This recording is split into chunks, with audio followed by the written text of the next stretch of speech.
Welcome, ladies and gentlemen, to the Bootu Boys, where I'm sad and disappointed to reveal to you that someone, in fact, kicked sand on Spencer Hendricks and stole his best gal.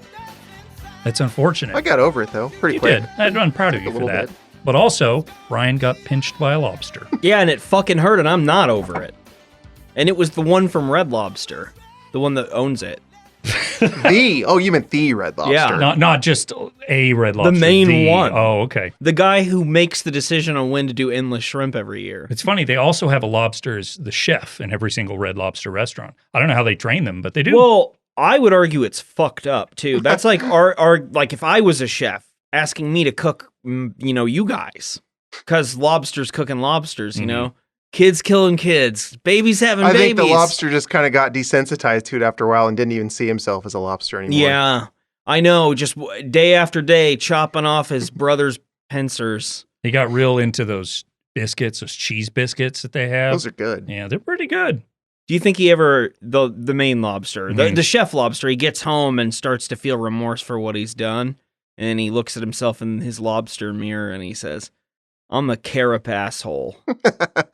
Yep, that was there. Let's move past this, shall we? This is a good podcast. Well, why are we talking lobsters and big muscly men at the beach? Because we're about to talk big muscly men at the beach in Baywatch. We're covering Season 8, Episode 8, Eel Niño, not El Niño, like I once thought. Since he was a child, this is real. Van's favorite number, for whatever the reason, is 8. And this is the ultimate 8. This is the ultimate justification of that love, of the number 8, too. That's a good point. Would you guys say that you're elated to be here today? I sure am. That's a really good one.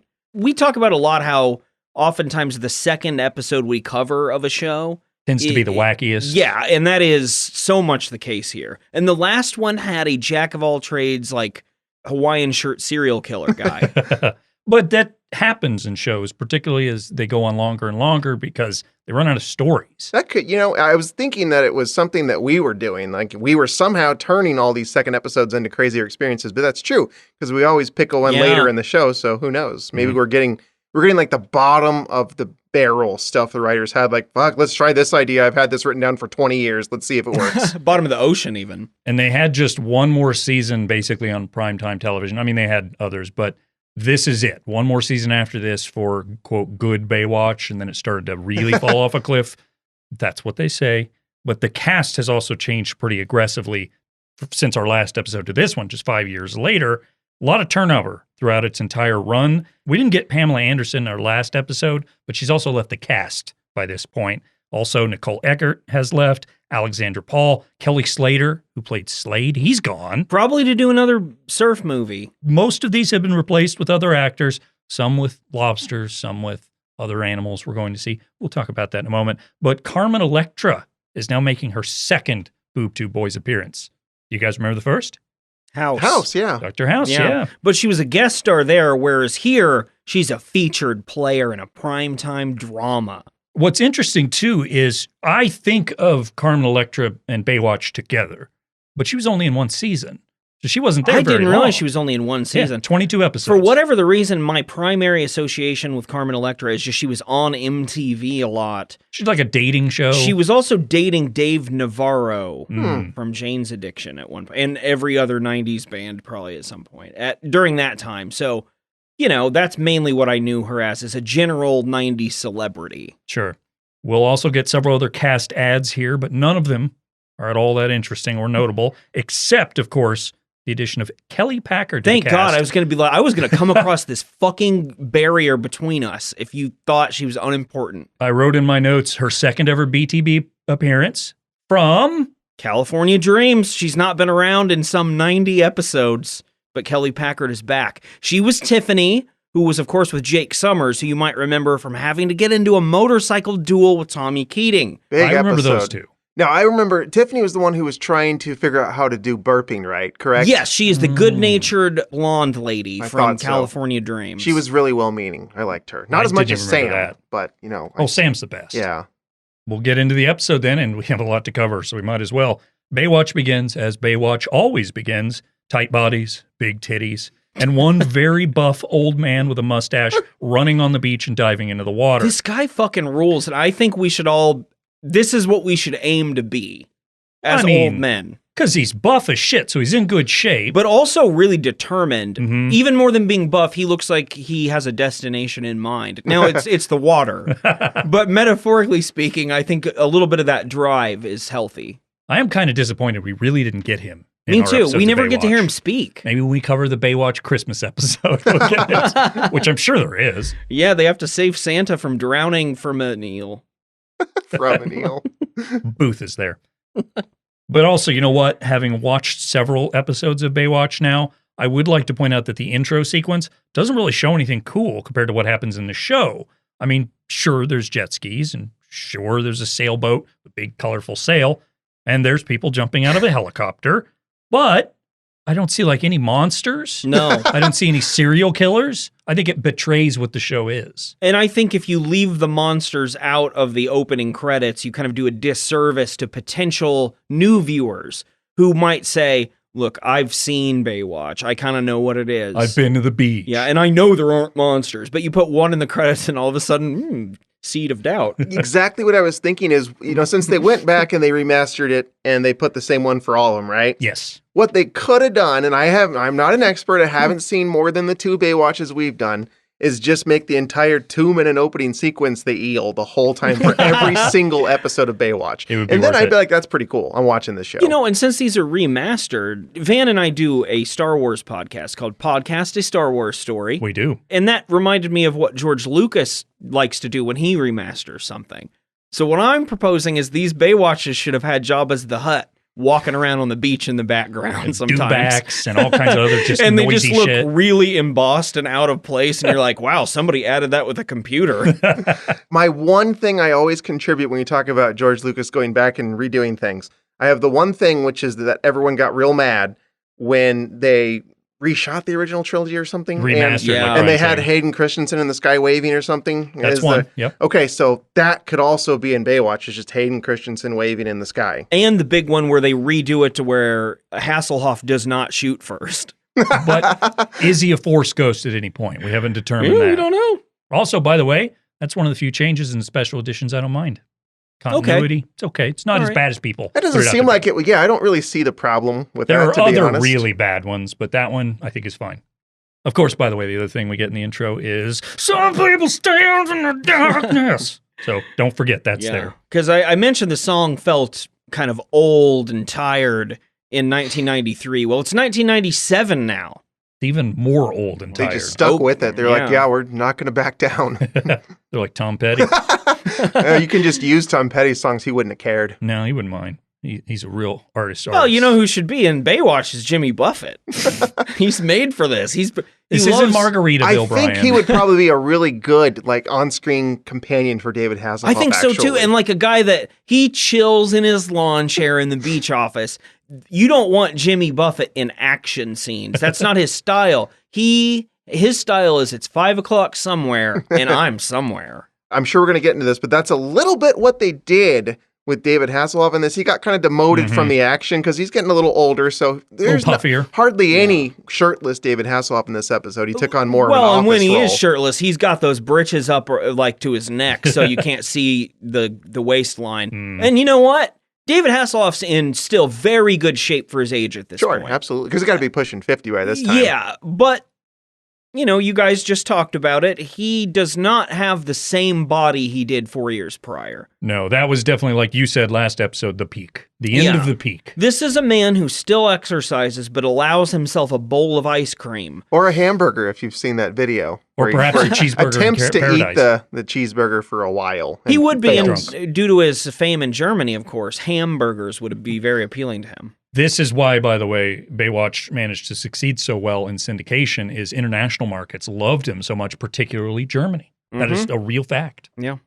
Of course, a full 6 minutes after the theme begins, we finally get into the show, which opens with ocean waves crashing as the title card pops up, Eel Niño. And then all of a sudden, the underwater music from Donkey Kong Country starts playing. It's interesting you put it that way, because what I said was a haunting melody that sounds like it came out of Goosebumps. It's kind of synthy and out of place. It's airy, kind of. It plays as we watch one of those patented taut bodies swim around the ocean wearing a skimpy yellow bikini, and this swimmer is wearing goggles and happens upon a big yellow flashlight and a big yellow mesh bag that she picks up to see is filled with a very real lobster that is definitely not plastic. This is not one of those ones that works at Red Lobster. No. She leaves the lobster bag and continues swimming, looking along at kelp or whatever else is there. And she eventually passes by a crack in the wall, and the camera lingers right here, making a bit of a jarring noise. She swims around for a good long while before eventually making it back to the crack, where she just kind of jams the whole flashlight in and wiggles it around before she's abruptly grabbed and pulled towards the crack. She struggles and struggles, but finally is able to get free and rush back to the surface. But she drops the flashlight, which we can see tumble to the ocean floor, only it's not in very good shape anymore. Looks like it's been chewed on. And at this point, I'm thinking, and you guys are probably thinking the same thing, she accidentally stumbled into Poseidon's house down there. I didn't see a trident. Yeah, well, I assume he leaves behind the crack, though. He keeps it in there with him. That's how you enter the house, is the crack. Guys, down where it's wetter, it's always better. Under the sea. I will say this about this episode of Baywatch and why I prefer it so much. I'll say this already to the last one. If you did not read the synopsis at this point, you can't guess where the episode's going. Yeah, if you didn't see the title. Because where it goes is too stupid for it to go. Well, we'll be the judge of that. Back on the beach, the little hunk that could, Cody, is chugging along in one of those big yellow trucks. And why is everything so goddamn yellow in this show? It's yellow, orange, and red. It's only those three colors. Those are the hottest colors. Colors of summer in the beach, I guess. These are the colors of bronzed abs. Well, anyway, Cody stops and gazes in utter wonder at what he's come across. Big hole. And I don't mean a big hole. I mean a big hole. Like you would need 2 to 3 friends to dig this hole. This isn't a metaphor at all. This is a hole. It's a hole. And look, it's no Behringer crater. It's just a real big hole. Fuck no. Don't come to me telling me this is a Behringer crater. This ain't your grandma's hole. Ew. Oh, God. Later on, Hasselhoff arrives, and several of the lifeguards have arrived as well, and they're discussing said hole when Carmen Electra starts us off with a pretty good quote. Yeah, there's something very odd about this hole. There sure is, Carmen. There sure is. I mean, look, we're all adults here. I like a good Carmen Electra's hole joke as much as the next guy.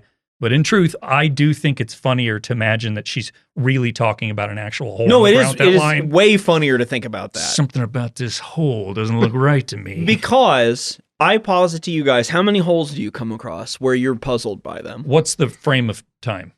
Your whole life.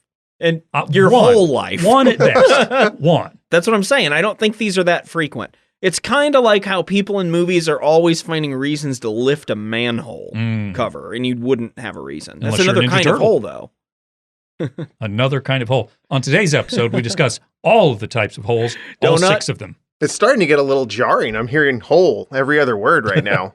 Right, what comes out of her mouth holes. Mm-hmm. Courtney Love. Well, anyway, everyone's concerned about this big hole and unsure of why it is here now, but Papa Hasselhoff arrives, and he's been around the world a time or two, so he knows exactly what caused this. Santa Ana syndrome. Yeah, obviously. That's right. We all know what that is. Yeah. The hot Santa Ana winds blow in extreme heat, and according to Hasselhoff, bring about just every weirdo in town to the beach. You know what else these winds are referred to? What? The devil winds. That's really? way cool. Is that a real thing? Yeah, I looked it up. I was trying to figure out what they even were. Huh. I knew it was a real thing. Turns out they're wind. But there was nothing about eels in the Wikipedia. Well, you mean just at all? Like, eels are not in Wikipedia. Yeah. Eels are a fictional fantasy creature made up by Baywatch. Yeah. Who could forget when J.R.R. Tolkien was penning the first Baywatch novel of the Lord of the Beach saga? Did you guys know that electric eels, not even eels, they're more closely related to the catfish? What? Yeah. That's not what Hobie's... Well, we'll get there. Wait, we'll are get you there. questioning Hobie? You're the one that sounds like you're questioning Hobie with your having looked up real information. So that just makes them sound really kind of harmless, honestly, if they're a catfish. That's not a big deal. They get big. Yeah, but I'm not going to tell you how big because that's a factoid I have for some point. I don't know. I'm just not as afraid now. And I've seen this episode and I was afraid. And now I'm a little less afraid. Maybe it will get me more afraid again when we describe what happens. Basically, the Baywatch crew are just saying that someone weird did this. That's what they're implying here. But one of these lifeguard fuckers says, "Where are the tire marks?" And Hasselhoff says, a rake probably raked him away without even noticing the really big hole in the ground. Hasselhoff is just batting away everybody's suggestions, but not batting away whatever mousse he has put in his hair to make it so poofy. There's a lot in there. It looks. That's another difference in Hasselhoff now is his hair has actually gone back in time, closer to what he was doing in the Knight Rider episodes we covered. And Carmen Electra also says maybe whoever did this didn't have tires in the first place. And like a spooky alien song plays in the background. And this is when you get a sense that perhaps it's an eel. Hasselhoff says, no, this isn't the X-Files. Yeah, they got a little nice network reference there. Aliens didn't do this. And anyway, it's probably a fraternity prank. It's not Hannibal Lecter or Little Bo Peep either. Also, a fraternity prank, like, great job, Tri Delta Lambda, you dug a hole. You know what's funny is that line just glanced off me when I heard it, but you're right. Who was this a prank on? The beach. Oh, we got all their sand now. Hey, Doug, what do we do with the sand we have? My eyes are getting weary. Doug, he stole a bunch of sand from the beach. He probably thinks it's like nachos. They all argue about the hole for a while, and Hasselhoff finally says, okay, shut up, go open your towers. I'll call county and get the best hole expert in Los Angeles to fix this. And that's exactly who comes out. A big bulldozer tractor thing comes roaring up to the big hole, and Cody gives a salute to Max, to whom Cody says, thanks, man, you're the best. We really appreciate how quickly you got here. And Max goes, oh, yeah, it's my job. Of course I would get here quickly. Max is kind of an older guy. He's got graying hair, paunchy body, and a blue jumpsuit. He's got his name on it, hat with a crocodile. He's been at the job forever. Mm-hmm. He seems really nice, really eager to help the situation, take care of the problem. And then he goes, the beach can get pretty treacherous, and people don't think about that. But evidently, Max doesn't think Cody is paying enough attention to what he's saying, because he does like a complete 180 and goes, I've been raking this goddamn beach every day for 15 years, but nobody ever says thank you, except when you did earlier. That's the only time. You hot-bodied lifeguards get all the credit, and nobody cares about my important work driving a truck on the beach. I fill the holes, and all they care about are your biceps. Max assures Cody he's got it covered. He says, I'll take care of it, young pup, which I guess is trying to insult him. This actually rings true to me, of older people coming into a conversation with me wanting to say that I'm young and doing young people things they don't like, i.e. not paying attention. When Cody, he was paying attention to Max. Baywatch, you nailed it. Mm-hmm. Yeah, it's a real slice of life. Cody just kind of nods and is like, okay, whatever. And then Max goes off. And Carmen Electra is now at her post, and she's just sitting there being a lifeguard, and she's watching this couple have a great fucking time on their jet skis, just kind of whizzing around and being loud like jet skis do. The lady on the jet ski is splashing her boyfriend, but suddenly she lurches forward, flying off the front of the water hog. The guy, of course, sees this, so he dives off his jet ski, and Carmen Electra springs into action, calling the main tower and reporting the accident. Finally, what they really do. And I see now in this episode why they don't show what they really do as much, because it's very clunky and not tense. Well, and we see her run in the water. No one can run in the water well. She has to kind of like tiptoe. Yeah, it's really weird. She does grab her tiny sled thing that floats and rushes off towards the couple. She swims towards them for a while, but suddenly has to stop. It appears she can stand up and walk on the water. Is she Jesus? She looks at the ground and is very confused, but pushes past it and swims her way to the woman who's now unconscious in the water. She checks that woman's breath and notices it's okay, checks her pulse, that's also okay. The fear now is that this could be a spinal injury, so you can't just drag her back to the beach. You have to be real careful, of course, with this. Meanwhile, Cody is now chugging along towards her with a big floaty thing, like a big surfboard. They can put the woman onto it. This is that problem. Cody is dog paddling on that little board, and it's just like, I can't see you as a hero, Cody. No, it's too comical. This whole thing just felt that way. And it's just too shallow, you can't run, it but takes too deep. forever. He did have to stop for that sandbar. You got to make sure, don't run into the sandbar, Cody. Yeah, in fact, Carmen Electra yells to him and says, hey, there's a sandbar, be careful. So Cody avoids it. And then it's fine. Yeah, it's perfectly fine. He arrives with his surfboard thing, and they get the woman hoisted up onto it, and the two lifeguards plus that guy get her back to the dry land. Here, a whole swarm of Baywatch babes and hunks in lifeguard uniforms take over. They transfer the woman to a beach gurney, I guess to call it. Mm-hmm. And while they're doing this, the dude mentions that they come out here and ride every single day on their jet skis. And daily jet that wasn't skiing. there. Yep, that's how you really YOLO. I mean, look, if you've committed to buying a jet ski, you're going to use that jet ski. Well, every yeah, chance I'd imagine you you wake up and you're like, fuck, I spent as much as I spent on my car on this thing. I guess I should go have a spinal injury today on the ocean. Carmen Electra seconds this jet ski guy's statement and says there was no sandbar out there yesterday. Cody surmises then that this is the sand that came from the hole. It got here. That's how you get a sandbar. And this totally dispels Hasselhoff's one of his suggestions that someone might have stolen it to save money on sand, which, upon doing a bit of analysis, I find that would never be the case. Do you know how expensive sand is, Brian? I haven't checked the prices of sand recently. What have you built recently out of sand? I haven't seen how the sand is doing on the Dow. I was going to say the price fluctuates so heavily. It's such a volatile commodity. Sand futures. You just can't find it anywhere. That's the thing. Meanwhile, at the beach, Jim, right? I guess, Tiffany from California Dreams is busy doing that thing where you lie on your stomach and you pull the machine strings and your body kind of whooshes forward a little bit. What is there a thing for this? I don't know. It's rowing. Is it a rowing? It's a rowing machine thing. That's you sit in your butt though, right? The other guy's doing the rowing. He's machine. doing that from yeah, you're right. Yeah, they're I forgot what she was doing. Lunges, maybe? He was doing. I don't know what it Something is. sort of that. The important thing to notice is that there's a fully equipped gym in the middle of the beach. This is what they do when they're not saving the people drowning, is they're getting ripped so that they can save people better. Well, look at them all. Of course they are. Well, while she's doing this exercise, two things are happening. Number one, she's staring ahead at someone, and it is a hard stare. Yeah. She showed emotion in that just dedicated look. This is how she used to look at Jake Summers. Mm-hmm. And then two, some dude's package is just right there front and center in the screen. He lifts weights in the background in just a Speedo at the beach gym. Yeah. Those are the two things that are happening. That's how his wiener got so big. It's from all the working out. Mm-hmm. He worked his wiener out at the beach. Did curls with it. Cock push-ups. It's like a little elephant trunk. April, who is Tiffany from California Dreams, I'll call her by her character's name, she stops using this machine, and we do see who it is she was staring at. It's Hispanic hunk Manny Gutierrez on the rowing machine. He's doing that. And the eyes they're making between one another. Get me a towel. Because you just got out of the water, right? Yeah, because I'm at the beach. She tells him she could never get that machine to work. But anyway, it sucks compared to the real thing. And this is one of those things that, like, when somebody brags about, man, skydiving is the best ever, the whoosh through your hair, whatever, I list them like my eyes glaze over. And it's one of those things that points out we're probably not any of us the personality types to be a lifeguard. So, maybe for someone like these folks, the most exciting thing you can do is physical exertion.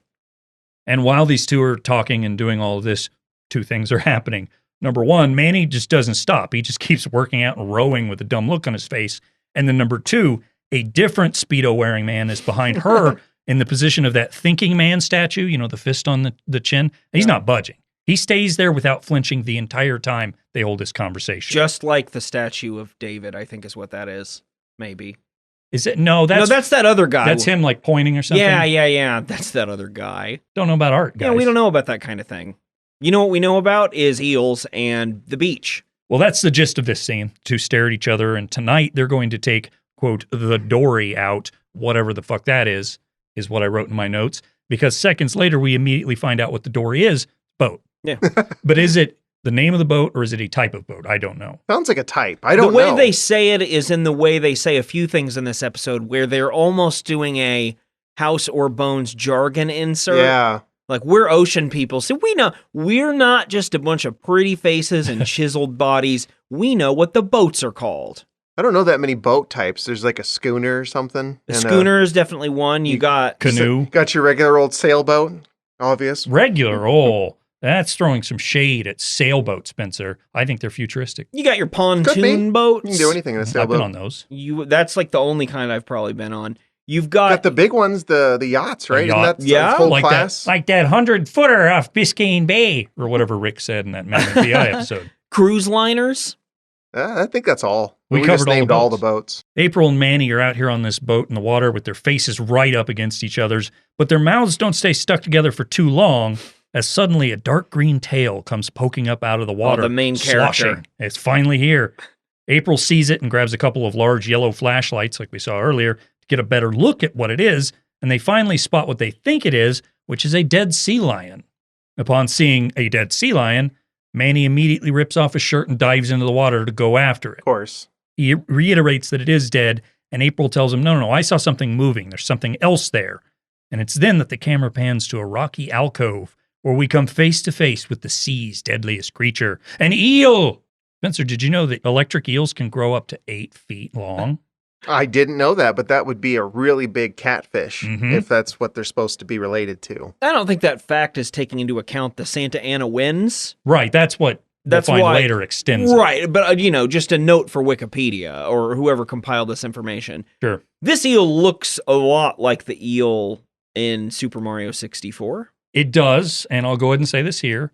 This is not an electric eel. Again, they look more like a catfish face. This is a moray eel, completely different species that doesn't. But it shock makes people. the sound, the zzz sound, that later on when it's doing all its stuff. You're right. When it's Maybe in it action. really is electric. I've got to say, I don't think electric eels probably make that sound, the sound of I can't electricity. I just don't think so. I would like to say how charmed I was by this character right off the bat when we meet him. He's got a big grin on his We face. see a smiling face. Do we know it's a boy eel? I I don't know why I assume say because boy. of his aggression. Boy eel. It's not a man eel, Spencer. He's wanting to become one. He wants his father's approval. That's kind of the Maybe impetus that's behind he's this whole like he's thing. going through puberty and he's a little more violent than he should be. Yeah. And it makes it tough because you want everybody to survive, but you want this little eel to meet his goals, which are oblique at best. The soundtrack just goes straight up fucking nuts here. It plays a horror movie tension riff, and Manny quickly swims back towards the boat. As he climbs into it, the eel swims aggressively towards him, the soundtrack getting more and more intense, but just as he pulls his feet out of the water, whoosh! The eel just misses biting him. He's none the wiser. He'll get his revenge There's later. also a roar noise. Well, yeah, of course, it's an eel. That's what they do. That's my other fact. These eels can do a lot of stuff.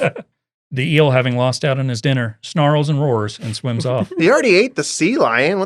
How much does that eel need to have every day? It seems more like he just shocked the sea lion, and it was like, I don't There's like bites this. out of it. He The next usually scene, does he bit just him. shock him more than kill him. Although you could argue, to the point of this being a teen eel, that he's a growing eel and he's hungry. Yeah, that could be. Anyway, he didn't get to eat Manny. I was a little sad. I think Manny could go, and I don't think we'd miss him. No one would bat an eye if Manny were gone. I honestly don't know much about, the lore of Baywatch, so I thought, is Manny gonna go here? Is the Ethan gonna claim him? So I you didn't believe know. the stakes at the time. I did. Okay. It's also understandable, Spencer, because when Manny attempts acting, you could see how he might just be a bit player who shows up for a couple episodes and then goes away. You could actually say April's love interests are not necessarily great at their craft. Oh boy. If she has to choose between these two guys, which we'll get into later, she's already lost. Yeah, you're right. Picking Hobie is clearly the worst choice, and Manny's not Yeah. good, but Hobie is worse. Yeah, Hobie's Agreed. the worst choice possible. I'd like to throw a third name into the ring. Me. I'm a viable choice for Tiffany from California Dreams. I see what you're saying. What Okay. this would be, a fulfilling moment for me, for 8-year-old me.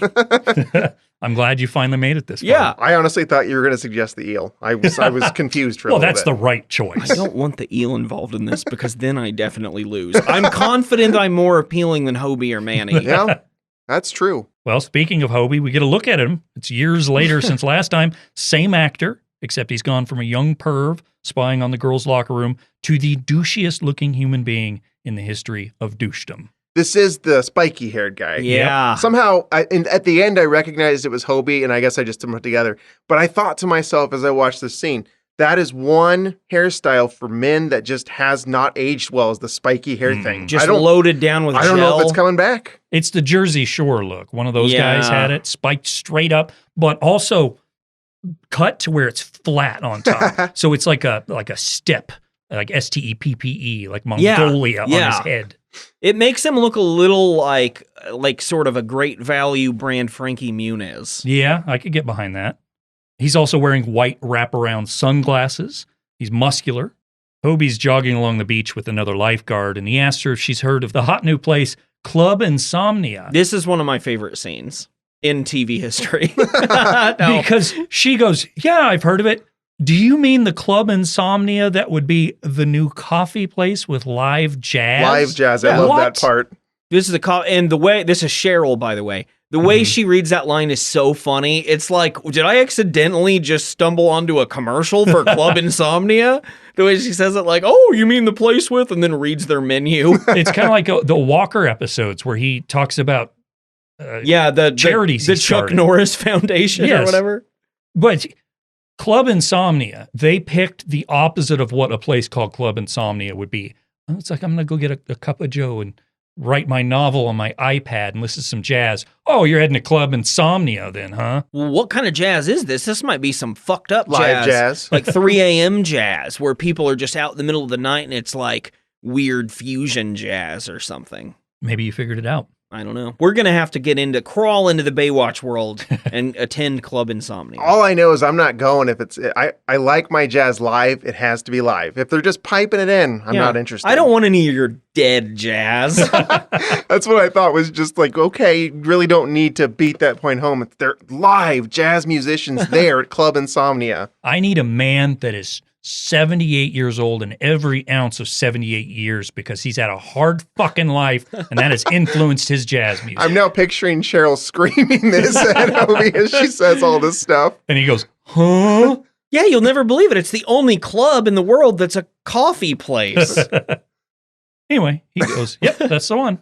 This is why I love this scene. It asks so many questions of the viewer. Well, Hobie says he was thinking of asking April, a.k.a. Tiffany from California Dreams, if she wants to go there with him.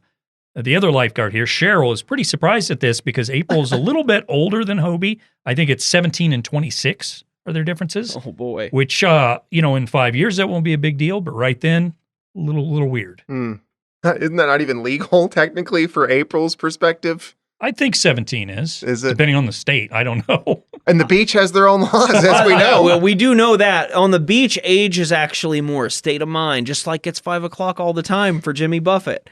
The thing about this that's funny to me is when Hobie says, yeah, I'm thinking about asking April out. Cheryl, again, actually kind of nails the look she gives him. Like, that's not going to... Like, you're Hobie. In you're that a kid. Case, April should have been like way more dismissive from the start instead of kind of being like, yeah, sure, I'll consider this. This is where we run into the fact that I think she is always playing that character because too sweet. Yeah. And it really endeared me to her, but in a way you're where a I'm little like, biased, though. I'm really biased. And this is going to continue to come into play as we talk about this episode. But to the point where I was like, man, what are you going down there in this eel cavern? Just say no now. Just say, look, Hobie, nobody likes you. Nobody's liked you since you did that perv camera thing that got rid of the serial killer when I wasn't even on the show. The other thing, too, is not only the age difference, but April likes Manny. So Cheryl's puzzled. Why is Hobie going in on this? But it doesn't deter him, and he says he likes a little bit of competition. You know who that reminds me of is Bailey from Party of Five. Yes. That whole thing where he's like, well, he doesn't even see me. God, what is it with the alpha male I want to compete thing? I just can't stand it. Yeah, and if we weren't, at this point, we're decidedly Team Manny over Sadly, Team Hobie. yes. Manny. And Manny's just like a big... Okay. Well, I'm going Gior. Yeah. Never mind. I submit myself to be beheaded by Gior. I don't want to do that with the comparing Gior and Eel, though, because I like both. And I don't want one of those to win. They would team up. No. They wouldn't fight. No, I mean, we'll get into it more, but Eel is one of my favorite characters. I love Eel.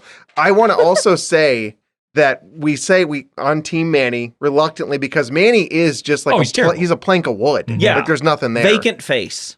Anyway. I posit this. Okay. Gior comes to the end of his career. He's still undefeated. Yeah. But he's like, I have want to focus on my family or whatever. Yeah. So he transitions to position of Muta Do and brings on his champion, Eel. I like this storytelling. I like this. It's kind of like if Sandy Koufax, who did retire early, had mentored Don Drysdale. So that means Gior would lead the chant, by the way. Eel. The bravest of his race. I've never seen another eel do anything like this. And on top of all of this, apparently Hobie and Manny are like best buds. Yeah. They're friends. So Hobie, I know you're an idiot, but do not do this. How does Manny not know? Hobie's telling everybody. Because Manny's also gonna say, a touch above I imagine Hobie. there's a lot of people who have asked that question about Manny. How does Manny not know? Common sentiment with him. Hobie and Cheryl stop in their tracks, however, as they come across another dead sea lion. This one washed up out Maybe onto the that's beach. the one I was confused. I thought that was the same one. It's the same prop that they show a couple of times. It looked like he was getting nibbled on, and I thought maybe there was going to be a big reveal. They're like, oh, somebody's been eating it, and it's like David Hasselhoff just developed a taste for sea lions. He's been feasting on them. Pans over to Hasselhoff, and there's a fin coming out of the corner of his mouth. Blood all over his face. You see a beach with a bunch of sea lions lying there, and then Hasselhoff bursting towards them rushing out into the ocean to get away from him. But the problem is, his second realm is the ocean. The two lifeguards look at this dead sea lion and question what could have done this, and they waffle between it being caught in a net and maybe not. Yeah, those are the two big options here. And somebody says, like, they don't have those kinds of nets here. Or something. Something supposed to be a real Columbo reveal. Hobie gets right on top of all this and says loudly, "It looks like something tried to eat this thing." Later on, the dead sea lion has been packed up into one of those big yellow trucks we know and love. Hasselhoff approaches the truck and notices the same scorch marks on the sea lion's skin as the other ones that they've found. And he asks Hobie where they found it.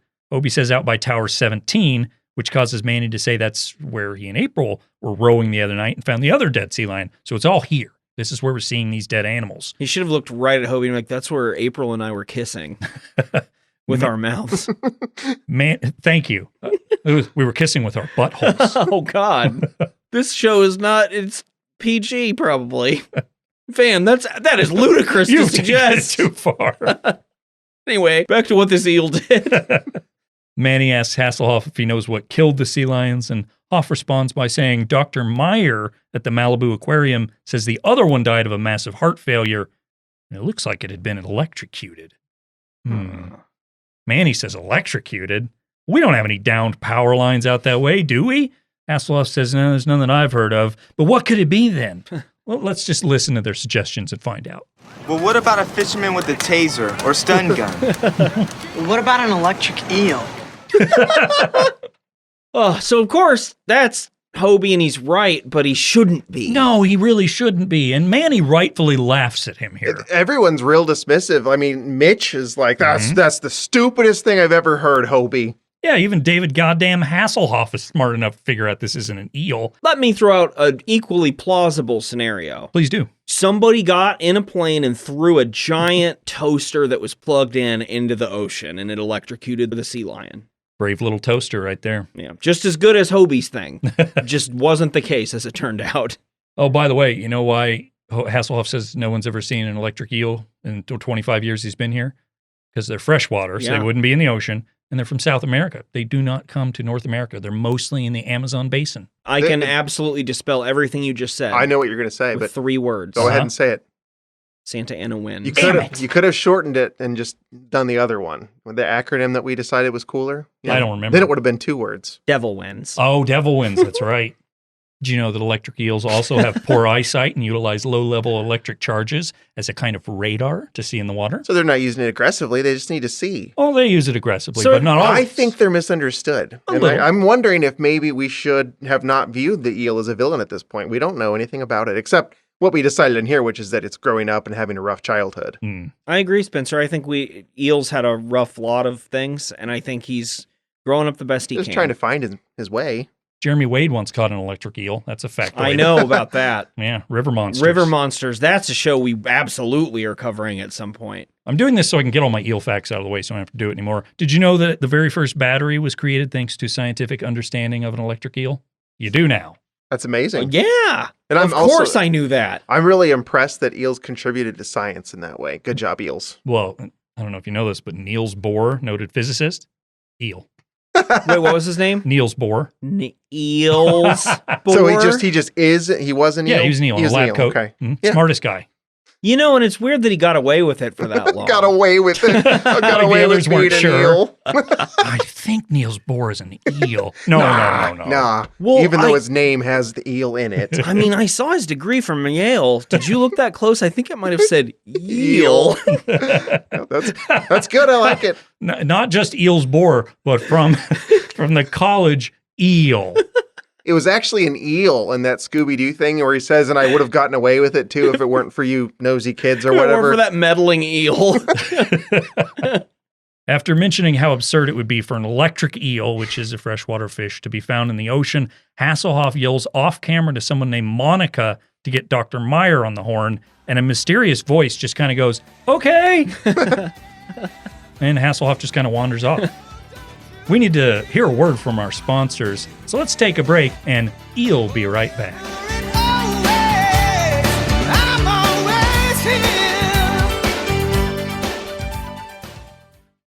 If you guys thought we were done with bizarre characters in this episode of Baywatch, have I got a treat for you? Because out on the beach, we see what can only be considered the American version of Crocodile Dundee. We've got a man walking down the beach using a metal detector, which I'm not certain anyone has ever done before. Do you know if that's a real thing? That is a real thing. How do you know? Well, it starts the episode of Knight Rider where they find I was just going to say, Shit, John you're and right. Mandy, right? And what Yeah. was his name John? I think it might have been. I think so, yeah. it And wasn't Carr. What are the odds of the same lead actor being in two separate shows where someone is using a metal detector to dig up a vehicle This from is the beach? super weird. I can't believe I didn't pick up on that. I've just now got the rest of it, but when you mentioned the metal detecting on a beach, I really immediately was, okay, yeah, I know what he's going to say. And he has a good point. It does happen. Well, this guy's in green cargo pants, a sleeveless safari vest with no shirt on underneath. He's kind of built like Babe Ruth. A little bit. He's got one of those Australian hats, but kind of like Ted Nugent would wear. And it's just, the whole package is just amazing. Upon hearing his detector beep wildly at a particular patch of sand, the man pulls a shovel out of his backpack and begins to furiously dig into the ground. Cody, in a nearby tower, takes out his binoculars and looks down the beach, seeing this dude who has by now dug our second large hole of the episode. And it's not that hole. No, but it's a pretty good hole. I will give this guy credit. He's really fast. Like, he gets a lot of hole done quickly. But it's still a one-person hole. It's not a fiver like we saw you earlier. wouldn't be able to get a car into that hole. Cody gets on the phone and radios into Hasselhoff, telling him, yeah, you need to get back down here. Help me deal with this digging man in this giant hole. And by the time Hasselhoff arrives, a large crowd of wet, sexy people is gathered, and the two lifeguards approach this guy who's excavated what we can finally see is one of those big yellow trucks. It was somehow mysteriously buried in the sand, but our digger happens to see the two guys coming, and he stakes his claim on his find, invoking the law of the sea. It's your own beach, boy. This bay belongs to me. What? The law of the sea says whatever salvage I find is mine. I get to do whatever I want on the beach. The law of the sea protects me. This is a Brian voice. I This love is this one guy. you can do perfectly. Get away from me, David Hasselhoff. I'm trying to find buried treasure. I really like the response, what? This thing also escalates pretty quickly in this part here. It sure does. I mean, Hasselhoff tells this guy salvage rights are maritime law. They don't apply on land, of course. And besides, it's a lifeguard truck, meaning it belongs to the county. You can't have it. But undeterred, this guy says he'll trade the truck for Hasselhoff's snazzy watch, which only annoys Hasselhoff further. He says, no way. It belongs to the county. You're not getting my watch That's a either. beach watch. You can't ask a man for his own beach watch. Is it made of like shells? I think it's made of sex and oil. Well, the guy reacts as one would expect. Calmly. He screams, over my dead body, and then lunges at the two lifeguards with his shovel, trying to cut at them. Yeah, or like behead them.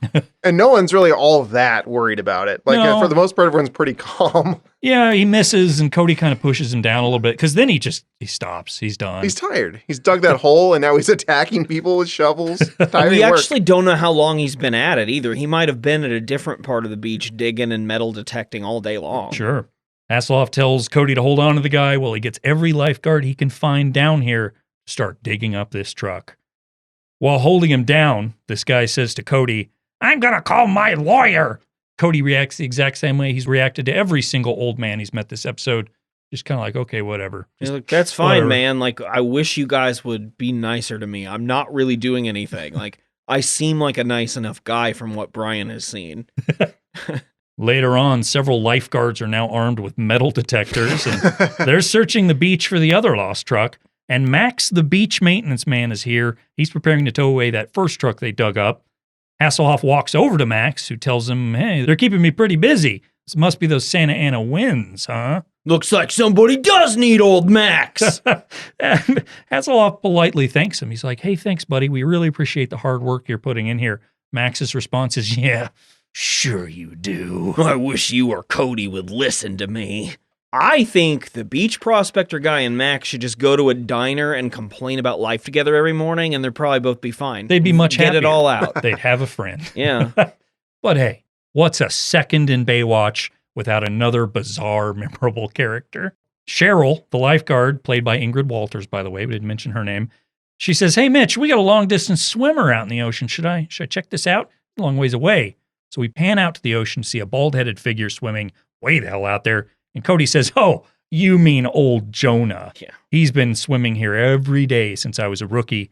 And Hasselhoff says, he's been swimming here every day since I was a rookie. And I'm 29 now. Jonah appears to be a tough old bird, and certainly nothing's going to happen to this random side character we've never seen before. His shoulders are rounded from the waves of the ocean. He's been out there. He's a rugged, rugged man, old Jonah. What if he has befriended Poseidon?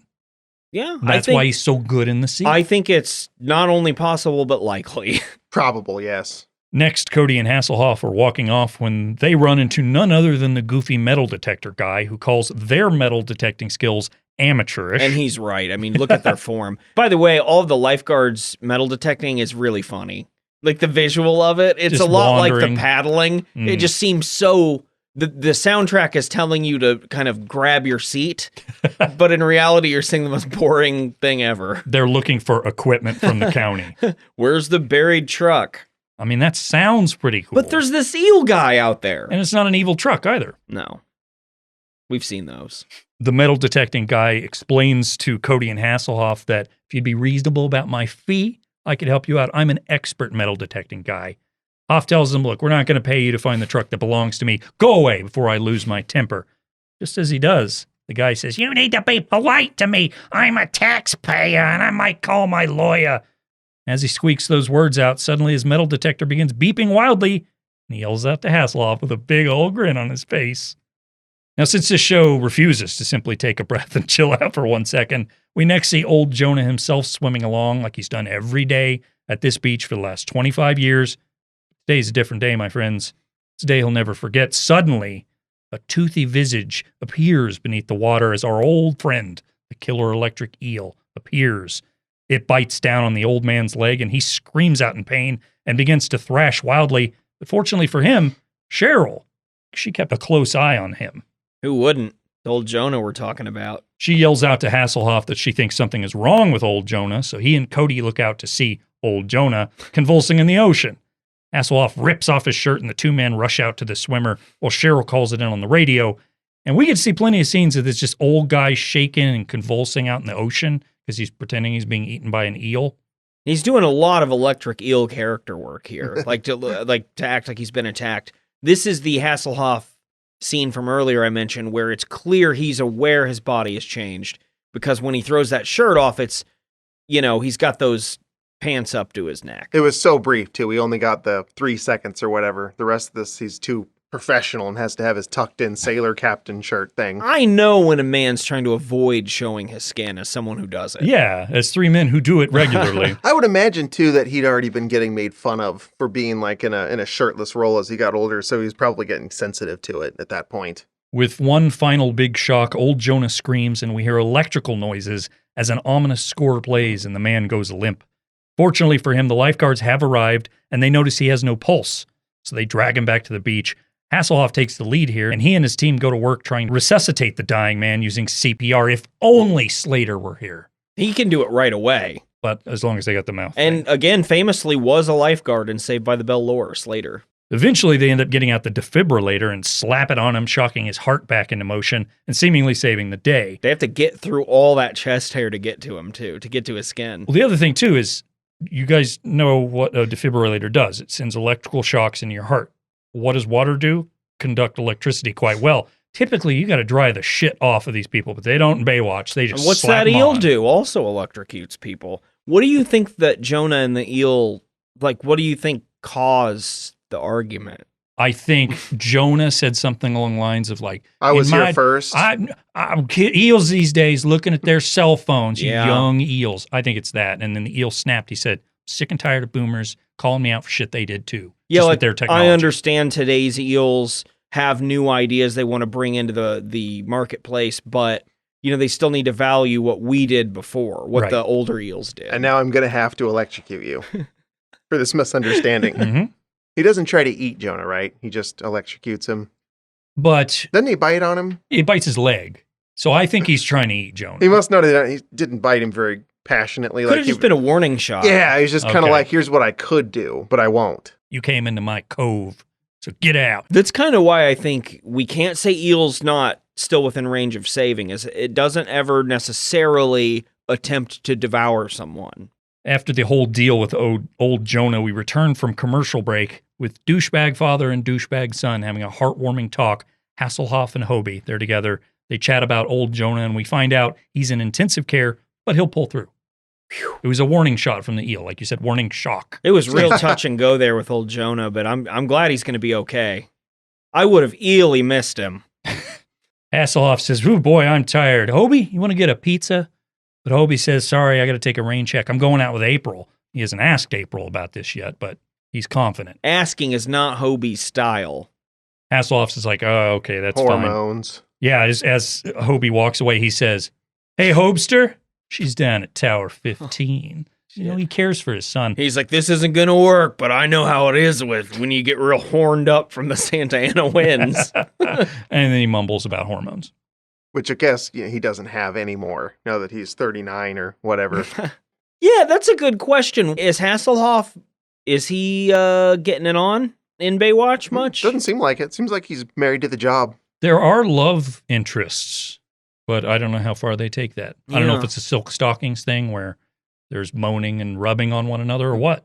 I don't think so. I think we would have seen some inkling of it. I think it's more, he's in love with the sea. Well, then maybe they wanted to make sure that all those young women watching it who were getting empowered by the lifeguard, the female lifeguard's doing such a bold job, is, they were like, and also Mitch is single. So I've got a shot at him and I'm going to watch the show for that hope. Yeah, you don't tie down your super hot Exactly. star. So that way the audience can buy into it. Just a thought. Could be wrong. I also forgot Hobie's mom. She's not in the picture.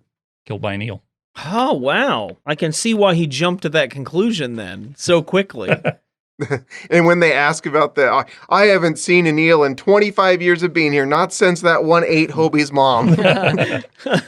Hobie then catches up to April out on the beach and starts to ask her if she wants to go hang out, but they're interrupted as the two come across a noisy chair that seems to delight April to no end. Yeah, it's the musical chair of the Santa Ana winds. It's a sound unlike any sound you've ever heard in your whole life. I don't know if he knows what this is BSing that or looked it up. It could be one of three things. It's a sweet cadence that will bring joy into your heart. It's the musical chairs of the Santa Ana winds. It's just winds blowing chairs, right? It's the way the wind hits the stuff to generate sound around the contours of the tube, of because the it's tall eel. tube chairs. Yeah, eel contours. You didn't. I get it now. She just absolutely loves this thing, and they end up talking about the Santa Anas again, as they do. She asks if Hobie knows about this place called the Cave of Sirens, which is where Odysseus was, of course, killed by an eel, in case you guys forgot. Hobie says, "Of course I know where it is, but I've never been in." He does make his move here. Is that a metaphor? It fit. Okay. He says to April, "Maybe I should take you there sometime." And she goes, "Oh, well, No. I was going to go with Manny." And he just goes, "Oh," and sad boys his head down. I will say this episode never makes us think Hobie has a chance, which I kind of like. I think the show does want us to like him, and we don't because he's saying things like, "I want to compete for a woman like she's a coin." But we never think he's going to actually, this is going to pan out for him. The look of disappointment on Tiffany from California Dreams' face whenever Hobie says, "Oh, we could go together," is so funny to me. She does see him hang his head, and it gets the better of her because she's thinking he'll die here, and I won't ever have to reject him. Like where their spot that they're going. It's like maybe there'll be an accident, and Hobie will just die. Yeah, there's always a chance he runs into Eel. You think she's leading him to his eel death? Could be something to think about. So she is the siren of the Cave of Sirens. I get it now. I see. Just a theory. This is kind of like Species, that movie with the alien woman who then she says, "Hey, do you want to go on a date? I'm not an alien, and if I were, I wouldn't kill you." And he's like, "Okay, well, as long as you're not an alien, cool. But Let's then go on the date." She kills him. I never got to watch it. I thought it was a sexy movie. I don't think I saw that wanted to either. watch it, but I never did. Having not seen It it, is. still, I It's a will sexy movie. say, I don't think anyone's ever compared it to Baywatch, and I'm glad it happened here. Well, I don't know, around the same time, I guess. It's possible. She, again, gives in and says, okay, maybe we can go to the Cave of Sirens so that way we can have a little talk. So she's already up front with what she's about to do, and his dense little head just can't figure it out. Back at headquarters, Hasselhoff has apparently just finished donating blood at the Lifeguards for Life blood drive, because we focus on a big banner that says that in this building, but don't do anything else with it. No, it's just so you know Hasselhoff's a good guy. Yeah. He meets up with Cody to discuss exactly what the deal with the buried trucks could be. Hasselhoff says that since the county has the same keys to the garages, that only leaves a ton of suspects who could do this. He starts listing off the people it could have been, but Cody goes, wait a minute. Could it have been a disgruntled backhoe driver? Cody continues and tells Hoff, you should have heard Max the other day. He was bitching about how no one cares about him until they need him to do something, and Hasselhoff puts two and two together and realizes it absolutely could have been this cranky Max guy caused all these problems. So the two decide to confront him, and Cody jumps in the now working lifeguard truck while Hasselhoff kind of hops in the back, but he straddles it and grabs part of the frame, and it's real weird looking. Yeah, and then we get a really intense chase scene. We do, between sand truck and tractor. I just watched The French Connection for the first time a few months back. How does it compare? Famous for its car chase scenes that were done very intelligently, and this reminded me of them in that there was a car here, too. It was more of a beach truck.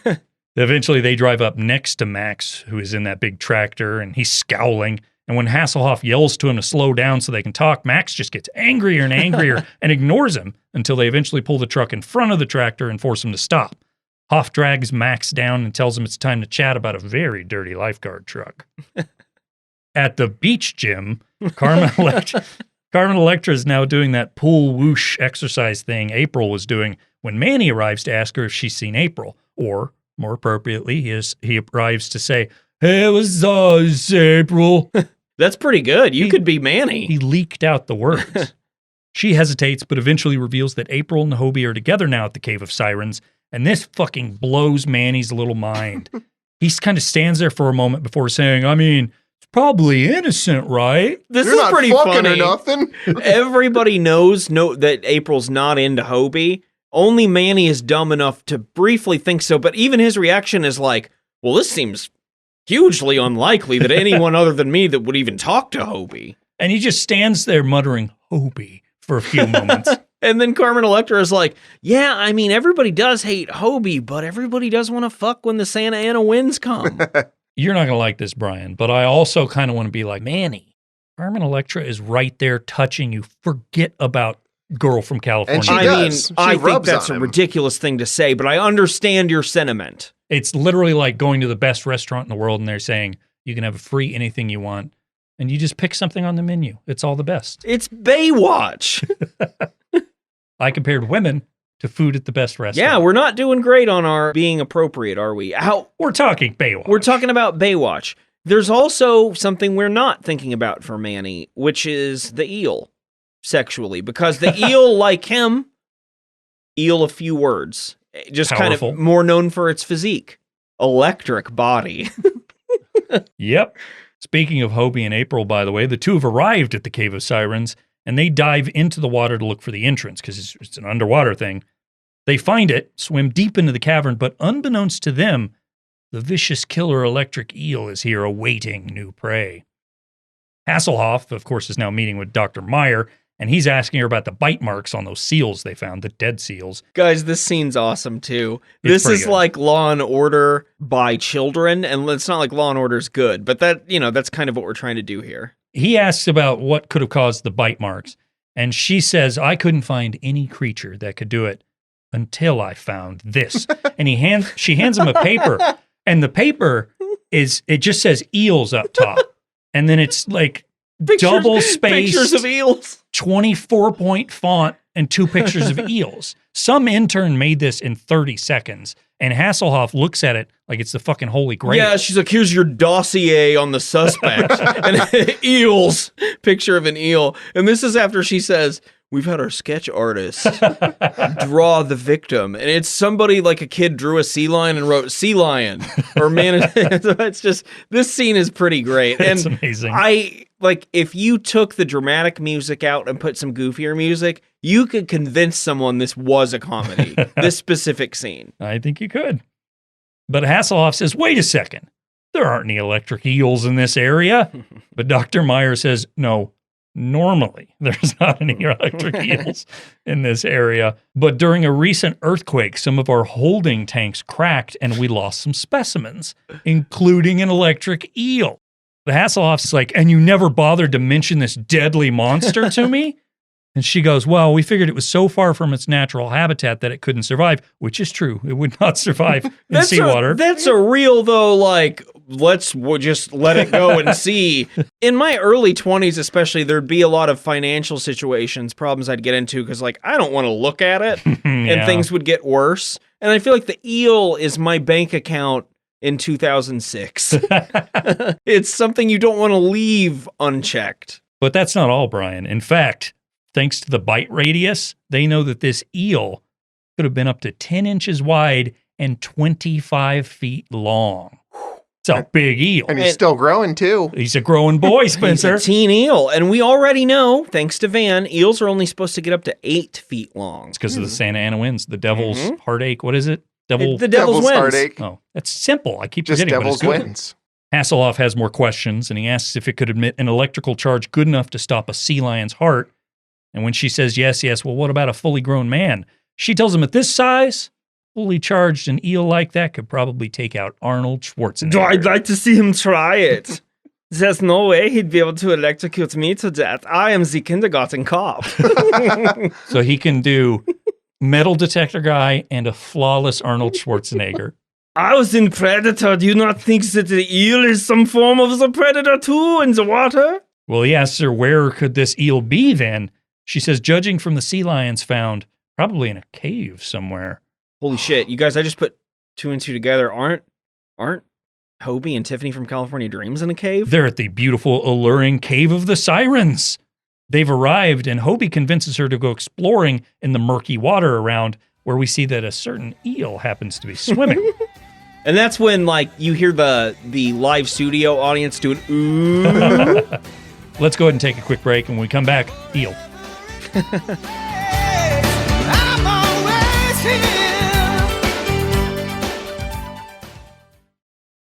Outside the cave, Manny and Carmen Electra have arrived, and Manny looks around saying, well, they're not right in front of me, so I don't understand. Where are they?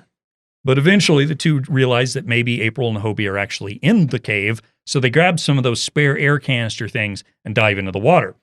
In the cave, April tells Hobie to wait a moment because she has picked now, apparently, to clear something up. They're like, now that I'm in front of this cool eel, let me tell you I don't like it. I think this lends credence to the theory presented earlier by Spencer, I believe, that April actually is luring Hobie to his death. Right, good point. See, I was thinking so she wouldn't have to reject him, but apparently you're thinking maybe she was hoping he'd die after she rejected him. So she's, I'm going to get the rejection and you're going to die right afterwards. At this point, I think it might be too hard to look at him anymore. So you're kind of like, well, I got to reject him, but also, maybe I want him to die. Maybe get that eel after him. Damn, girl, you get that eel. She basically tells Hobie that she doesn't really like him. And Hobie doesn't really like this, but as she's explaining it, she suddenly dips in the water and lets out a gasp. And I think she was reading her lines and they did it at a surprising time because she reacted really well to this. Duh, it's because Tiffany from California Dreams is an awesome actor. By Baywatch standards, you really can't deny me on this one, according to replacement level here. Her war on this show is pretty high. I think she's right at replacement level. And most of them are way below. Yeah, well, I mean, she's got a job. Well, but I'm for saying her the career. replacement level for Baywatch would be different. Oh, certainly. Yeah, different Yeah. league. That's definitely the minor leagues of TV shows. And obviously, league leader each year in WAR, Eel. Eel. She says something rubbed against her leg, of course. That's why she did this little dip and squeak. But fortunately, she reaches down only to find a bunch of kelp. No big deal, right? Which is gross. I wouldn't be pleased about that either. It's a little gross, but it's not going to eat and shock you. To my knowledge, I don't know. Maybe kelp can. Well, these eels aren't supposed to be doing that either, so the Santa Ana winds might do God knows what to kelp. It's got a gun. Oh, no! The kelp is on the loose again. We had it in the sanitarium for 10 years. Hobie says, okay, well, I guess we should get out of here. And she just kind of tosses the kelp to the side. But just then, a massive eely face pops up out of the water. And didn't you just want to pet him? I did. I Actually, want a stuffed animal of him. I haven't gotten to mention this yet. I forgot to say it up top. I actually didn't even necessarily hate the way the eel looked in this. It didn't look that bad. It's not really. that bad. I mean, they're wrong scientifically, but it looks good. It is objectively cute. And like, it's one of those, like, they made this. And I miss this. I miss that shows and movies, for better or for worse, had to have an idea and make it. As opposed to it being manufactured and CGI makes things look like off-putting a lot of the times, or just not pop. And this eel pops, baby. And they do put in photos of an actual eel too, periodically, but more often than not, this is just a big. Are you puppet talking thing. about that printout? Well, maybe. I got confused. It looked so similar. The two scream and quickly try to get away, escaping to the safety of a nearby rock platform, and they may have escaped, but now they're trapped in the Cave of Sirens with a deadly monster. Maybe if they had a conversation with him, they would grow Exactly. to know him. Misunderstood. Yeah. Everyone always says, like, oh no, watch out for the eel. They never ask, oh no, how is that eel? Exactly. They could all take a break, have some coffee eel, play a game of Parcheelsy, Coffee. have a conversation, Keep going. 3. talk it eel. What? I don't know. Just get to the bottom of why they're eeling the way they eel. Okay. Carmen Electra. Oh, don't you drive a Honda Elantra? I do. Wow. Didn't even think of that. Oh. Manny and Carmen Electra then dive into the water and are headed towards the mouth of the cave. But just before Manny can get through, the massive eel lunges at him. He dodges just in time and lets out an underwater yell, and these two quickly rush backwards, swimming away from the monster. They surface and try to make it back to the boat with the eel in tow, and Carmen Electra does make it onto the boat, but with Manny half in and half out, suddenly our friend the eel gets his revenge. He latches onto the ankle of Manny and drags him into the water. He struggles and fights with it, reaching down to pry it loose from his leg, but the eel activates its super electrical ability, and the hunk stops thrashing, having been shocked into unconsciousness. I like how the eel is able to knock stuff out of people's hands and stuff like that. I also love the punches to the eel that they're all the trying to get. its face. It's way too much like a battle where both parties know what's happening than it should be when an animal or David Hasselhoff gets involved. Carmen Electra does play the role of hero here. As the eel drags Manny back to its cave, she swims after it and just starts bonking it on the head until it lets go of her friend. She swims him back to the surface, but in a stroke of luck, Cody and Hasselhoff have just arrived in their big lifeguard boat, which, as you guessed, yellow. It matches the lifeguard beach trucks. The trio managed to drag Manny onto the boat, and after another CPR defibrillator scene, Manny eventually begins to breathe, and his heart starts again. Finally in the clear, Hasselhoff asks them, was that an eel in there? No. Carmen Electra goes, yeah, and it was huge. He tells her they were lucky because it takes the eel a bit of time to recharge. So she didn't get shocked because Hasselhoff knows from his printout that an eel can't shock, has to shock and recharge. And that must have been on page 2 that didn't just say eels and have 2 pictures. Hasselhoff tells Cody and Carmen to get Manny back to the hospital, but he's going to stay here and go after Hobie and April, who we do see are still hiding on their rock platform, afraid of the eel. And this is a good move, too. You don't want these young people in their peak physical condition going down there to battle the eel. You want a middle-aged man, somebody who honestly gets KFC after work more often than not. Well, Hasselhoff does know he needs to prepare for battle here. So he puts on his rubber wetsuit. He packs several things together, including some cans of air, a harpoon gun. But he also says, wait a second. Hand me that defibrillator. I might need it. Really impressed by how quickly Hasselhoff equips himself with all these things and then dives into the ocean. Mm-hmm. And I mean the stunt double, probably. But it's an economy of motions. David Hasselhoff, at the end of this episode, made me believe that this eel was a force to be reckoned with. And if you remember, when we watched the Carr episode, he made me believe Carr was a deadly assassin Carr. I think he's a great actor. But with his weapons in tow, he dives into the water and heads towards the cave where his son is trapped, all while Carmen Electra paws at Manny's face here. Our big brick of meat hero swims his way into the cave with no problems, but upon surfacing is greeted by Hobie yelling out a hearty, "Dad!" He continues telling his father to get out of the water because there's an eel swimming around, but Hasselhoff goes, "I know, I got it, Manny." I know, she rejected you. Hasselhoff tells the kids they need to get out of here before it comes back, but a horrified Hobie points out in the water, where we see the slimy tail of our villainous eel. Hasselhoff realizes what he must do, and he arms his harpoon, diving into the water, prepared for a showdown of man versus eel. As he swims around looking for his enemy, the eel shows it's not just a physical match for Hasselhoff, but a mental one as well, and it takes the opportunity to leap out of the water at Hobie and April. But Hoff is no pushover himself. He's a valiant warrior. We know this. He's beaten countless opponents. Gina Davis, Amin Carr, serial killer. That gardener. That what? That guy that was gardening was always yeah. afraid when he drove up. Barth. Yeah. So he's toppled some tough foes. I think Barth would have come in handy here, as this is a very wet, salty environment. In this case, Barth could have possibly been they could have enlisted his help like he's normally a bad guy. But in this case, they're like, hey, Barth, join the good guys and help us take down the eel. He's like another force that, in this case, helped him out. It's like when, in the superhero and the supervillain, but then something bigger than both of them shows up. Yeah. So they have to team up. Okay. The enemy of my enemy is my friend. As the eel snaps at Hobie, Hasselhoff readies his weapon and fires the harpoon at his enemy, catching it deep within its speckled eel body. Man, I hated this. Oh, pissed me off. This causes the monster to stop attacking Hobie, but they certainly aren't out of the woods yet. Upon resurfacing, Hasselhoff is told by Hobie, "You're going to need to shoot the eel in the head." I love that this was not a thing Hasselhoff had considered prior. Hobie had to tell him. I mean, the notes didn't mention the head was the dangerous part. What's funny is apparently electric eels, are 60% located in the front, third of their body, and then the rest is just space for electric stuff.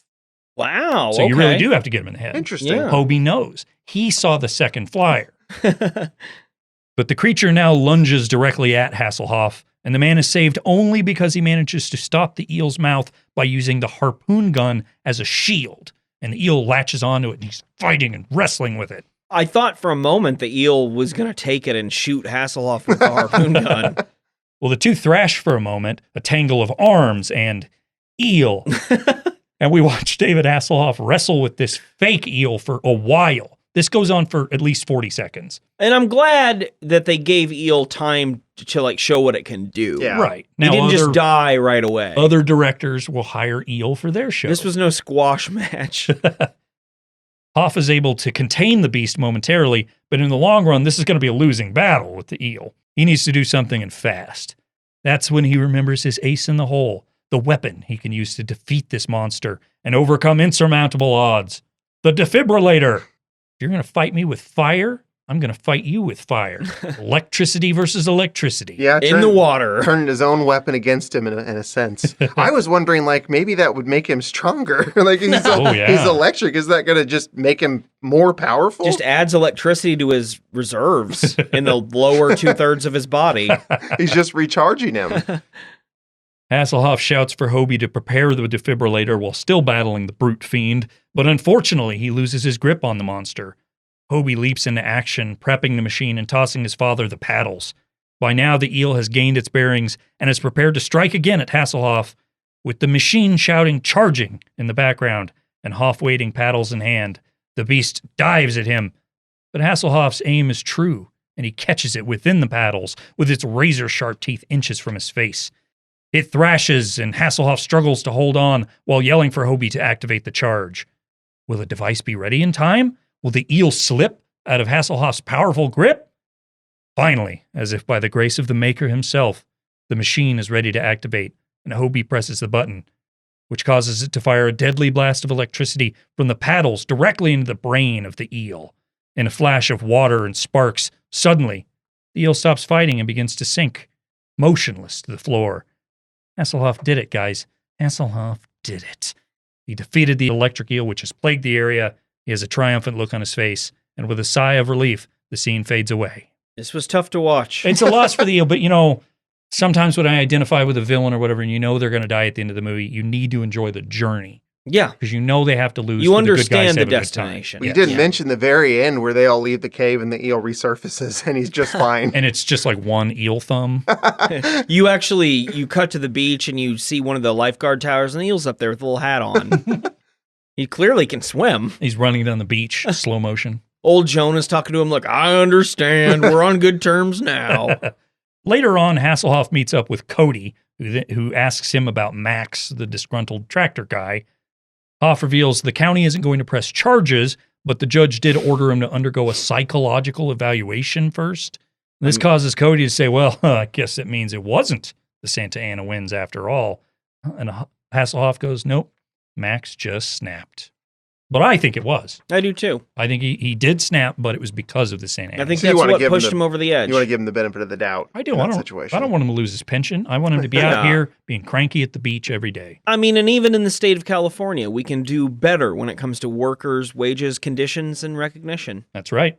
Back on the beach at those noisy chairs, April and Carmen Electra are lounging and talking about how grateful they are the Santa Ana winds are gone, while Manny and Hobie are returning from a Frisbee game on the beach. Hobie asks his best bro if everything is cool between them, considering, tried to steal his girl. And Manny says, yeah, but I'm glad I got jealous. Otherwise, you'd be in that cave with Eel. And the two fist bump, and they say they'll always be bros no matter what. And it angered me seeing two people that look like this, who are this dumb, having a good time. That's why they're having such a good time. Because they're so dumb. They don't know not to. They look in the mirror and they say, this looks like a good time person. Well, that's why when we're all together, we're so smart, we never have a good time. Right. We're just miserable doing this podcast. The two guys meet up with the two girls, and they all decide they're going to play a round of guys versus girls in Frisbee football. Yeah. Which is whatever Frisbee football is. I guess so. Hobie's wanting to do that two-hand touch. Well, April does call the guys wimps, Brian. I know, which I was like, oh man, are they going to sit there and take that? Yeah, that was kind of mean. But then a familiar truck in a familiar color arrives, driven by a familiar brick of a face, and Hasselhoff tells the group that the Malibu Aquarium sent out a team to the cave where they say they've never seen anything like that eel before. Or, he doesn't say that. He says they've never seen anything like that before. Maybe what they're saying is the eel disappeared. We've never seen a dead eel disappear. That's true. We don't necessarily have confirmation here just yet. Well, we've got one final thing Until here. this disrespectful It is. scene. It's horrible. Also disgusting. Hobie, of course, was wrong in suggesting it was an eel, but also right. So he says something along the lines of like, you guys made fun of me when I said it was an eel. And they're all like, okay, shut up, Hobie. They really don't even give him any satisfaction. Hasselhoff does say Dr. Meyer says it wouldn't have even happened this way if not for those Santa Ana winds. So I don't think it's them saying, oh, Max did it because he was angry and discounting the Santa Ana winds, but then saying they caused the eel to do stuff. Double standard. You can't Max have it and both eel. ways. Yeah, the Santa Ana winds affected everyone, Yeah. Max and Eel alike. So we just want to universally say everyone there's no villain in this episode. It was the demon wins. Yes. Devil wins. I mean, another example, that beach prospector guy. I bet in normal life, most beach prospectors are cool. And they don't raise their shovels at David Hasselhoff's face. Never. They're very understanding and sweet even when they find coins or bottle caps or whatever they Whatever find. it is they're out there looking for. But one last Love. thing here. Hasselhoff says, hey, what about dinner at my place? Hope you guys like smoked eel. Yeah, fuck you, Hasselhoff. Kill my friend and try to eat him. Holds up some meat. And I got to tell you guys, it's not eel at all. That's tuna. It's very clearly tuna. So again, The implication is the eel died. I'm saying since that's tuna, Okay. and since we didn't definitively say the eel died by the aquarium, eel's still alive. And Hasselhoff might want to cover up the fact that he wasn't able to kill the eel, too, because it's better that everyone thinks it's dead, and then you kind of cross your fingers it finds somewhere else for next year's Santa Ana wins. To team up with Carr. Another honest question I have about this is, do people actually eat electric eel? Is that a thing? Are they a cuisine? I don't know 100%, but I would think yes, although it's rare. Some people get a real charge out of it. I don't think... Can I you don't think taste the electricity when you eat an electric eel? Makes your lips pop. Yeah. No, I don't think like you go to a restaurant in Brazil and get electric eel, but I think native peoples probably ate them at some point or might still eat them. What do you got? You got sweet, salty, umami, Eel. voltage. Well, now that we're done talking about the episode, you guys know what time it is. It's that old game we play all the time. It is Bootu Boys Baywatch Beach Bod of the Week, a little too revealing edition. Yeah, that's right. It's time for this fan favorite recurring segment where we each select who we believe embodies the Bootu Boys Baywatch Beach Bod of the Week. And that can mean we think their bod is the slickest. And that could be literal, like it's got a lot of oil on it. It could mean we think this person's really muscly or curvy. It could mean we find them intelligent or electric. It could mean any number of things. I hope I can go first this time so I can pick the obvious one. You may, which is disappointing to me, but that's okay. I mean, you can pick the same one. We don't have to have a different beach bod. You've played this before. You know I can't. I mean, one of us is going to pick Carmen Electra. One of us is going to pick the Electra eel. They should have named the eel Carmen Electricity or something. Okay, your choices. And we have a couple more this time because I found some of these characters rather alluring. Okay, that frightens me. We're bringing back David Hasselhoff as Old Mitch. That's fair. Dad Mitch. That's A. B, we have Hobie. This is Teen Hobie. No one's just picking cross that one right off. I was going to say. C, we have Jose Solano as Manny. Still no. D, we have Kelly Packard as April, a.k.a. Tiffany from California Dreams. E, we have Carmen Electra, like an eel, as Lonnie, spelled L-A-N-I. Man, that can go two ways. You could do Electra or you could do electricity. Lots of perfect. It's right there.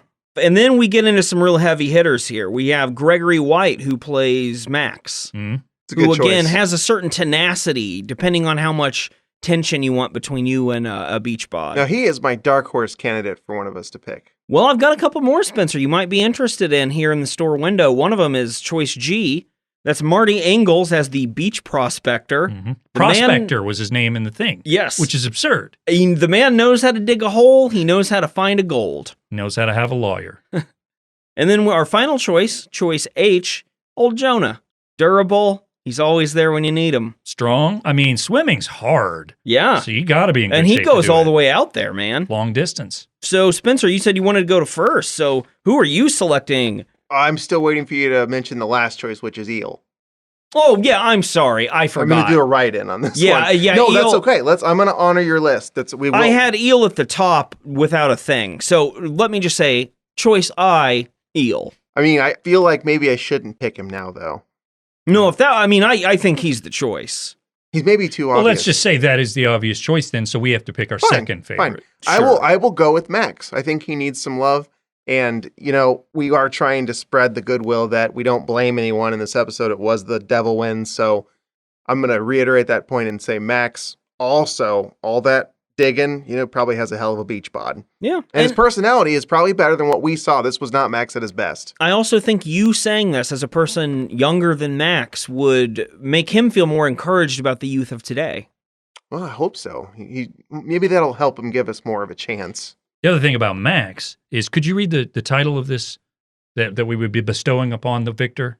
Yeah, absolutely. This is the Bootu Boys Baywatch Beach Bod of the Week, a little too revealing edition championship. So you think about Beach Bod of the Week, etc. He has a lot of bod. Max, there's just a lot there. There's surface area, there's density. So I was going to take Max, but that's okay. You got to go first. That's perfectly fine. I think I will go with my second choice, which is Dad Bod Hasselhoff. Okay, I know we voted for him last time, I'm but glad he's getting mentioned both weeks. If I could have that Dad Bod right now, I would take it. There's a little bit of wisdom in that midsection Sure. these days. Hair And everywhere. then, I'm obviously we know. taking Tiffany from California Dreams. I was hoping that you would sabotage him by picking her, and then I was a little worried I don't about it. know I what- was prepared to storm out of the studio. What was your backup? Eel? And I know we said that's not allowed because That's your third backup. Eel, but yeah, I would just probably say Eel anyway. No, if I had to choose anybody else, it's old Jonah. Yeah, The cardio on this guy. that's a fair choice. He or Max was definitely what I was leaning to. I find Tiffany from California Dreams uninteresting. I like it that way. And you said, no competition that way. You Yeah, don't want competition. It's so not you're Nanny I'm and not a Hobie. Hobie type. No. I have one little bit here for us, and then we'll get into Spencer's next show. We're running long, so I'll go quickly through this. I mentioned last time that the theme song was different at times. Oh, yeah. So I have different iterations of them. Let me reiterate, too, that the intro for Baywatch Now, as you see it remastered on whatever platform you're watching on, it's mostly the same. I said it was the same for every season. They changed the actors, but it's the same length. It's the same thing, essentially. In the first season, they had a completely different song before they replaced it with this I'm Always Here business. Let's listen to the very first edition of the Baywatch theme song by, Peter Cetera? Mhm. Is that how it is? Because I see it Peter Cetera, and it makes me mad. It's like et cetera. But That's his. If you called him Pete, yeah, it's like Pete Cetera. Yeah, that's his gas station type store. all right, so this is Save Me by Peter Cetera.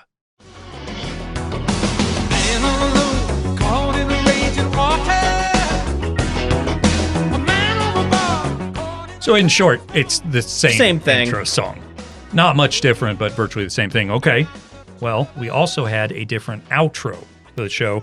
This first one was sung by David Hasselhoff alongside 80s musician Laura Branigan, and the song is called Current of Love. Like a ship that's tossed out on the ocean, we get caught up swimming in emotion. Germans love that man, guys. Brian? Not a fan. You're I gotta betraying say, your German that heritage. song had me for about 5 seconds, and then the singing starts. You know, Yeah, it went downhill for sure. One last one. This was also an outro song sung by David Hasselhoff. This one's called I Believe. In a moment of crisis, you have to believe in yourself.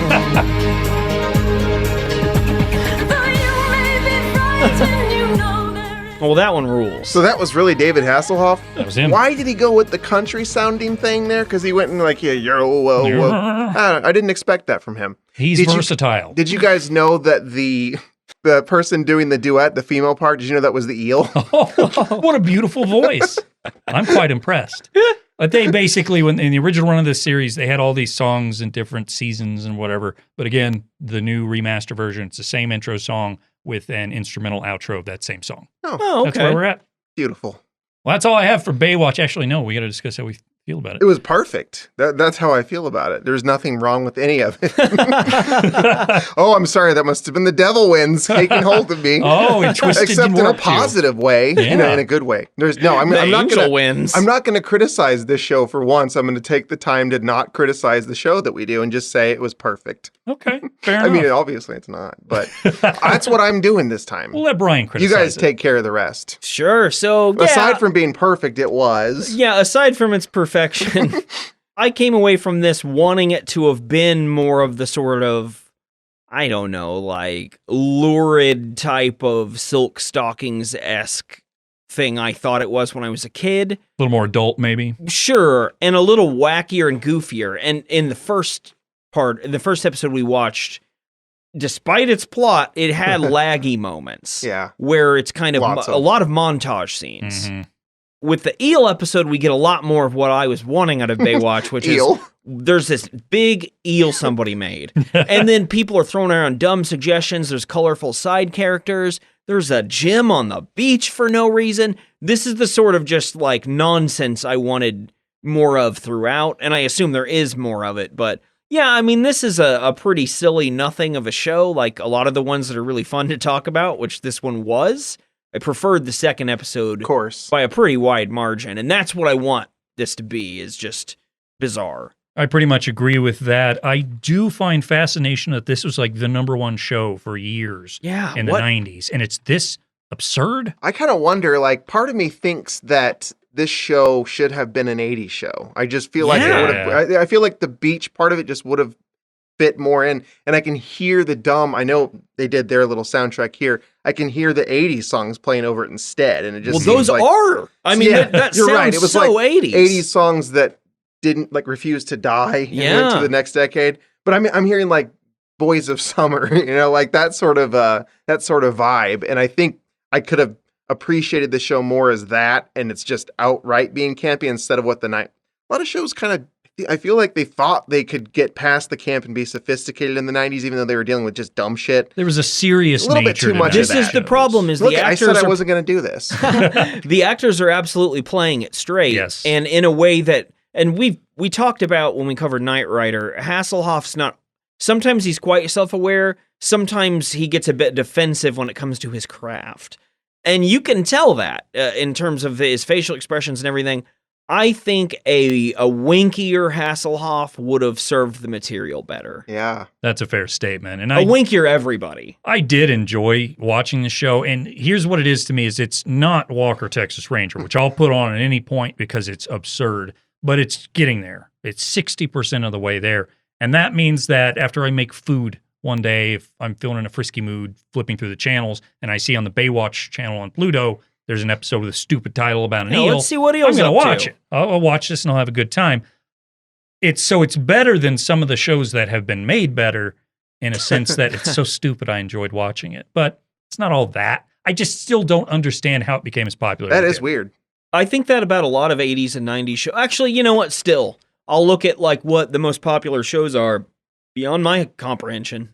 And you know what? The more I think about it, then we see Big Bang Theory was the number one that's show. what I'm saying. So Like, I guess you're right. pretty much perennially, I think it is skewed a bit for us because there were times in our lives where the most popular things on television were like The Simpsons or Seinfeld. Mhm. Sure. Good shows. You know, and even there were even dramas that I didn't watch that, like ER was a really popular show. We covered it.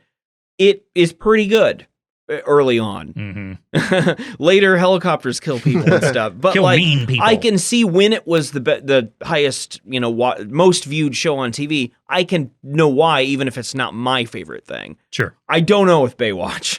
Well, it's time to leave the warm Santa Ana wind-swept beaches of Baywatch and head into territory that Brian and I don't know we're getting into because Spencer's picking our next show. This is the first time since ages ago that you've been free from any chains to choose the show you like to choose. Restraints. Yeah. I mean, I was One might have forced. the correct word to use. I was forced to pick the last several shows, just like you were, Van, and That hot poker. just like Brian was.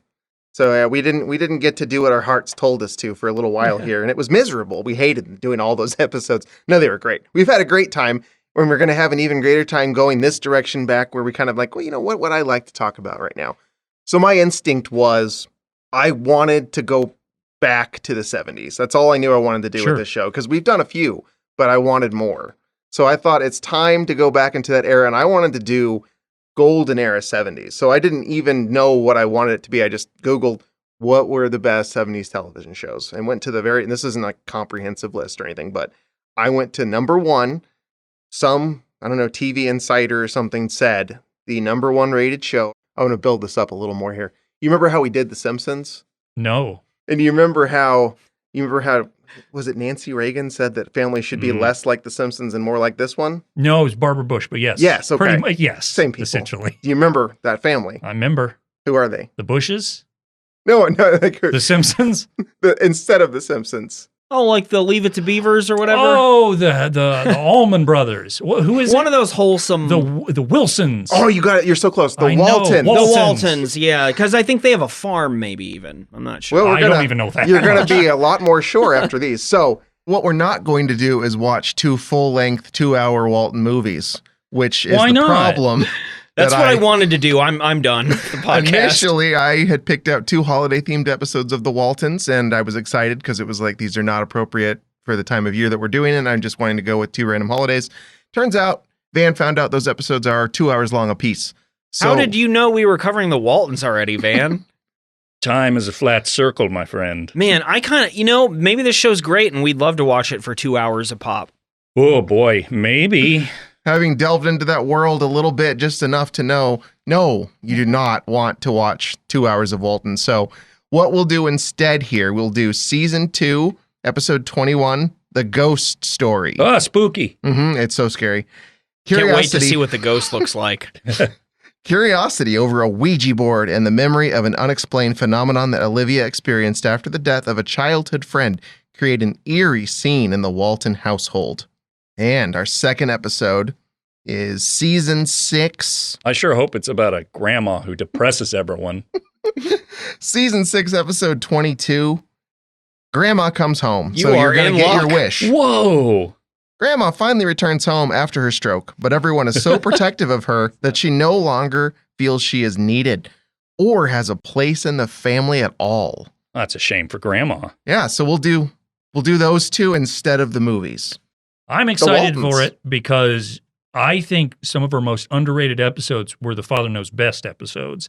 And I think this is going to be kind of like that. It's in that pantheon, that discussion of like, what's the greatest of TV? People are like, well, Father knows best, and Walton. And Father Knows Best, which I think is objectively, as a person who has written a lot of reviews of TV shows and watched a lot of TV, is bad and not good at all. I mean, structurally, the humor's not there. The characters are thin. You just over here thinking women are people. I know, I'm crazy. It didn't age well either.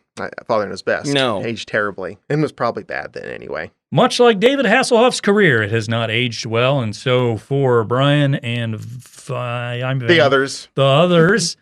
I'm Van Lee. And guess what? We'll catch you next time on Bootu, boys. Check out podcast, A Star Wars Story, BootuInc.com, the Bootu Inc. Podcast Network. We love you. Splash, splash.